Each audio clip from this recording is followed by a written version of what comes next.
ఓం మహాగణాధిపతయే నమః. ఓం గురుభ్యో నమః. ఓం శ్రీమాత్రే నమః.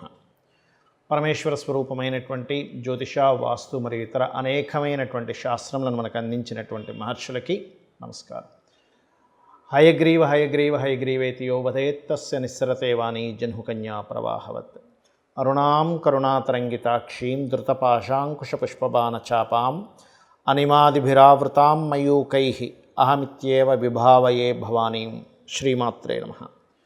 ప్రేక్షకులకి ఆ లలితాంబిక అమ్మవారి యొక్క అనుగ్రహం పరిపూర్ణంగా కలగాలని మనస్ఫూర్తి కోరుకుంటూ, ఈ వారం 28వ తేదీ నుంచి దాదాపుగా 28, 29, 30, 31, 1, 2, 3 మూడవ తేదీ వరకు ఉండే వార ఫలితాలు ఏ విధంగా ఉన్నాయి, దానికంటే ముందుగా అసలు గ్రహస్థితి ఎలా ఉంది. మనకి మేషంతో ప్రారంభమవుతుంది చంద్రుడు. ఈ వారం మేషం నుంచి కర్కాటకం వరకు సంచారం జరుగుతుంది ఈ వారం మొత్తము కూడా. అదేవిధంగా వృషభ రాశిలో కుజుడు, గురువు, మిథునంలో మనకి ఏ గ్రహం లేదు, కాకపోతే మనకి కర్కాటక రాశిలో రవి, శుక్రులు ఉంటూ, శుక్రుడు 1వ తేదీ నుంచి సింహంలో ఉండే బుధుడిని కలుస్తున్నాడు. మరియు అదేవిధంగా కన్యా రాశిలో కేతువు, మీన రాశిలో రాహు యొక్క సంచారం జరుగుతుంది. ఈ యొక్క గ్రహస్థితిని అనుసరించి ద్వాదశ లగ్నాల వారికి, లగ్నం తెలియని వారు రాశికి ఏ విషయాల పట్ల పర్టికులర్గా జాగ్రత్తగా ఉండాలి, ఏ దేవతారాధన చేసుకోవాలి, ఏ విషయాలు బాగున్నాయి అనే విషయం మనం తెలుసుకుందాం. సింహలగ్నము, సింహరాశి. సింహం వారి కనుక చూసుకున్నట్లయితే పర్టికులర్గా ఇప్పుడున్నటువంటి ప్లానటరీ పొజిషన్స్ మీకు 12వ స్థానంలో రాశ్యాధిపతి ఉన్నాడు. కొంచెం ఉన్న ప్రదేశంలో కాకుండా ఇతర ప్రదేశాలకి వెళ్ళడానికి, కొంచెం రకరకాల ప్రదేశాలు తిరగడానికి అనుకూలంగా ఉంది గ్రహస్థితి. విదేశాలకు అనుకోండి, ఇంకెక్కడికైనా అనుకోండి. కాకపోతే 2వ స్థానంలో మీకు కేతు ఉన్నందుకు కాస్త ఫినాన్షియల్ రిలేటెడ్ సంబంధించిన లేదా కుటుంబ సభ్యులతో సంబంధించినటువంటి ఏవైతే డీల్స్ ఏవైతే ఉంటాయో ఆ యొక్క అంశాలలో కొంత జాగ్రత్త వహించండి. అలాగే ఎటువంటి మనీ మ్యాటర్స్ డీల్ చేస్తున్నా కొంచెం గణపతిని తలుచుకోండి. రూపాయి వచ్చినా, రూపాయి ఇస్తున్నా, స్వామి నీ అనుగ్రహంతో ఇస్తున్నాను, నీ అనుగ్రహం వల్ల వచ్చింది అనేటువంటి ఆ ఇది చూపించండి. అప్పుడు మీకు ఏమవుతుందంటే ఎక్కడా కూడా ఫైనాన్షియల్గా ఇబ్బంది అనేటువంటిది ఉండదు చూసుకున్నట్లయితే. అలాగే మీకు విదేశీ ధనయోగం ఉంది. విదేశాల్లో ఉద్యోగం చేసే ప్రయత్నాలు ఏదైతే చేస్తుంటారో అవి సఫలీకృతం కూడా అవుతాయి, అందులో ఎటువంటి సందేహం లేదు. అలాగే కొద్దిగా ప్రాపర్టీస్ పరంగా మంచి యోగం కలగనుంది. ప్రాపర్టీస్ పరంగా మంచి గ్రోత్ ఉంది చెప్పాలంటే. సో అటువంటి డీల్స్ అవి కూడా చక్కగా మీకు క్లోజ్ అయ్యే ఛాన్సెస్ కూడా ఉన్నాయి చెప్పాలంటే. అండ్ అలాగే మరొక విషయం ఏంటంటే ఇక్కడ గమనించుకున్నట్లయితే ఈ సింహం వారికి కొద్దిగా అంటే కొంతమంది చూడండి, ఎవరితోనైనా ఒక పార్ట్నర్షిప్లో అనుకుంటూ ఉంటాం. ఆ పార్ట్నర్షిప్ రిలేటెడ్ సంబంధించినటువంటి విషయాలలో ఒకరితో అనుకొని మళ్ళీ లేదులే అని చెప్పి ఇంకోళ్ళు మారడం, అది వివాహ సంబంధించిన విషయం కావచ్చు, పార్ట్నర్షిప్స్ కావచ్చు, ఇటువంటి మార్పులు మాత్రం బలంగా చూపిస్తున్నాయి. అదేవిధంగా ఉద్యోగ అవకాశాలు ఎక్కువగా వస్తాయి. ఉద్యోగంలో కాస్త స్ట్రెస్ కూడా కాస్త ఎక్కువగా ఉంటుంది. బట్ మీరు 3వ తేదీ మాత్రం ఇన్వెస్ట్మెంట్స్ విషయంలోని, ఎవరికైనా మనీని ఇచ్చేటువంటి విషయాల్లోని, అబ్రాడ్ సంబంధించినటువంటి విదేశాలకు వెళ్ళేటువంటి ప్లానింగ్స్ విషయంలోని కొంత జాగ్రత్త పడండి, ముఖ్యంగా 3, 4 తేదీల్లో. మరి ఇక్కడ మీరు చేయవలసిన దేవతా ఆరాధన ఏమిటి? ముఖ్యంగా గణపతి ఆరాధన చేసుకోండి. ఫైనాన్షియల్గా బాగుంటుంది గణపతి ఆరాధన చేసుకుంటూ ఉంటే. అందులో ప్రధానంగా మీరు ఓం గం గణాధిపతయే నమః మంత్రం కానీ, లేనట్లయితే దత్తాత్రేయుడికి సంబంధించినటువంటి మంత్ర సాధనలో జయ గురుదత్త, శ్రీ గురుదత్త అనే నామస్మరణ చేయడము, మరియు కామేశ్వర ముఖాలోక కల్పిత శ్రీ గణేశ్వర అనే నామస్మరణగా చేస్తే ఏమవుతుందంటే ఒకవైపు గణపతి ఆరాధన, ఒకవైపు పరమేశ్వరుడు, ఒకవైపు పార్వతీదేవి, ఇద్దరి యొక్క ఆరాధన చేసిన ఫలితం రావడం వల్ల మీకు ఫైనాన్షియల్గా చాలా బాగుంటుంది. ఎప్పుడైనా సరే గుర్తుపెట్టుకోండి, జన్మజాతకం మన గోచార ఫలితాల కంటే జన్మజాతకం ఈజ్ మోస్ట్ ఇంపార్టెంట్. పర్సనల్ చార్ట్లో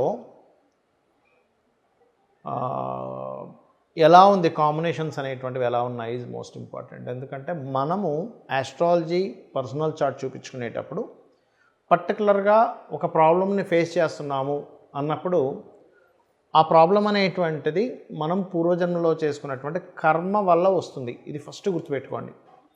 మనల్ని ఎవరైనా తిట్టినా, లేకపోతే మనల్ని ఎవరైనా మనం ఒకరిని మెచ్చుకున్నా, మనం ఒక గొప్ప పని చేసినప్పుడు మెచ్చుకున్నా, మనం తెలుసో తెలియకో చేసినటువంటి ఒక రాంగ్ దీంట్లోకి వెళ్ళినప్పుడు ఎవరైనా మనల్ని మందలించినా, కోప్పడ్డా కానీ అది డిపెండ్ ఆన్ మనం చేసే కర్మ లేదా పూర్వజన్మలో చేసిన కర్మ ఆధారంగా వస్తూ ఉంటుంది. లేదా ఒక ప్రయత్నం చేస్తున్నాము, ఒక ఉద్యోగ ప్రయత్నం చేస్తున్నాము, లేదా ఒక వివాహ ప్రయత్నం చేస్తున్నాము, లేనట్లయితే ఒక అసెట్ కొని ఇది భవిష్యత్తు తరాలకు పనికొస్తుంది అనేటువంటి ఒక ప్రయత్నం చేస్తున్నాము. ఇవన్నీ కూడా ఆస్ట్రాలజీలో చాలా స్పష్టంగా మీరు ఒక ప్రయత్నం చేస్తూ ఆ రకంగా మీరు ఫైనాన్షియల్గా ఎదగాలి అని అనుకున్నప్పుడు ఎందులో మీరు ఇన్వెస్ట్మెంట్ చేస్తే బాగుంటుంది అనేది చాలా క్లియర్గా ఉంటుంది.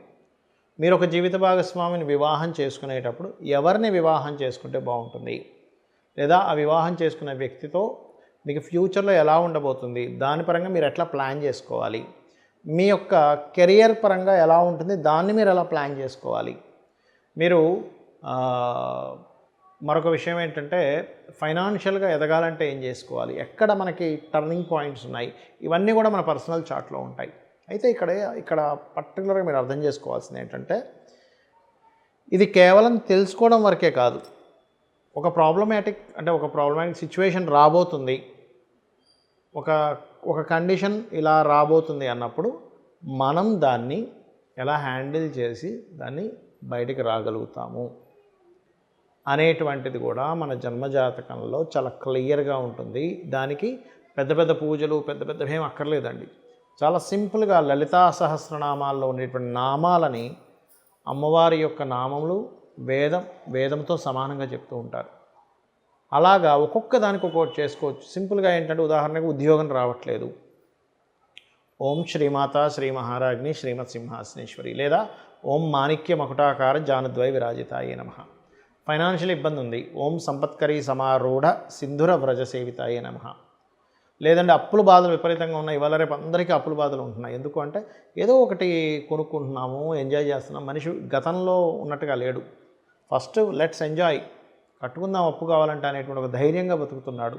మరి అప్పు చేసినప్పుడు కొంచెం అప్పుల బాధలు ఉన్నప్పుడు భయపడుతున్నాడు కూడా చెప్పాలంటే. కానీ దాన్ని ఎట్లా అధిగమించాలి, మన ఫైనాన్షియల్ గ్రోత్ పెరగాలంటే ఏం చేయాలి? ఒక క్రెడిట్ కార్డు తీసి వాడేస్తున్నాము, తర్వాత కట్టాలంటే ఇబ్బంది పడుతున్నాం. సో అలాంటప్పుడు ఓం అపర్ణాయై నమః అనే మంత్రం అండ్ ఫైనాన్షియల్ పెరగడానికి మంత్రం చేసుకోవడము. అదేవిధంగా భూ వివాదాలు ఉన్నాయి, అప్పుడు వారాహి అమ్మవారు అష్టోత్తరం చేసుకోవడం. అంటే ఆస్ట్రాలజీ అనేటువంటిది ఏదైతే ఉందో కంప్లీట్గా మీకు ఒక వెలుగుని చూపించేటువంటి ఒక సాధనం, ఒక విద్య చెప్పాలంటే. దాన్ని చాలా సింపుల్గా అర్థం చేసుకొని, ఓకే నాకు ఈ ప్రాబ్లం ఉంది కాబట్టి నేనేం టెన్షన్ పడక్కర్లేదు, నేను ఈ మంత్రం చేసుకుని నా ప్రయత్నం నేను కనుక చేస్తూ ఉన్నట్లయితే అమ్మవారు ఖచ్చితంగా నాకు తోడ్పడుతుంది. అమ్మవారి యొక్క ఎనర్జీని తీసుకోవడం. ఇక్కడ సింపుల్గా ఏంటంటే ఒక మంత్రం చేస్తున్నాము అంటే ఆ ఎనర్జీని మనం తీసుకుంటున్నాము. ఆ మంత్రం చాంటింగ్ చేయగా ఆ ఎనర్జీ మన దగ్గర ఎప్పుడైతే ఉందో ఆ ఎనర్జీతో మన యొక్క పూర్వజన్మ కర్మని దగ్ధం చేసుకొని మనం విజయం వైపు వెళ్తాము. This is the concept of astrology and అమ్మవారి యొక్క మంత్రంకి ఉన్నటువంటిది. మరి గోచార ఫలితాలు, వార ఫలితాలు, ఆ దోషాలు ఈ దోషాల గురించి ఎందుకు మాట్లాడుకుంటాము అంటే ఇవన్నీ ప్రజెంట్ ఉన్న కండిషన్, బయట ఉన్నటువంటి ప్రజెంట్ కండిషన్. ఈ ప్రజెంట్ బయట ఉన్న కండిషన్స్ బట్టి మనం ప్లాన్ చేసుకుంటాం. ఒక దగ్గరికి వెళ్ళాలి, ఇక్కడ నుంచి ఉదాహరణకి సికింద్రాబాద్ నుంచి పంజగుట్ట వెళ్ళాలి. ఎర్లీ మార్నింగ్ మీరు 6 or 7 o'clock అయితే ఈజీగా 20 minutesలో వెళ్ళిపోగలరు. అది దట్ ఈజ్ నాట్ నథింగ్, అది పెద్ద విషయం కాదు. కానీ అదే మీకు ట్రాఫిక్ ఉందనుకోండి 1 hour పడుతుంది, అంటే 3 times ఎక్కువ అవుతుంది. అప్పుడు ఏం చేస్తాం, 1 hour ముందుగా బయలుదేరుతాం. అది ఎలా అయితే బయట ఉన్న కండిషన్స్ని బట్టి మనం మన లైఫ్లో వెళ్ళే జర్నీని ఎట్లా అయితే ప్లాన్ చేసుకుంటామో సేమ్ యాజ్ ఇట్ ఈజ్ మనము ఒక పని చేస్తున్నాము. నౌ ది ప్లానటరీ పొజిషన్స్ గోచారం ఇలా ఉన్నాయి కాబట్టి ఈ జాగ్రత్తలు తీసుకుంటూ ఇంత సమయం పడుతుందని ఒక అంచనా వేసుకుంటూ దానికింత ఎఫర్ట్ పెట్టాలనేటువంటి అర్థం చేసుకుంటూ దానికి ఏ దానం చేయాలో తెలుసుకొని దానికి ఏ మంత్రం చేయాలో తెలుసుకొని ముందుకు వెళ్తాం.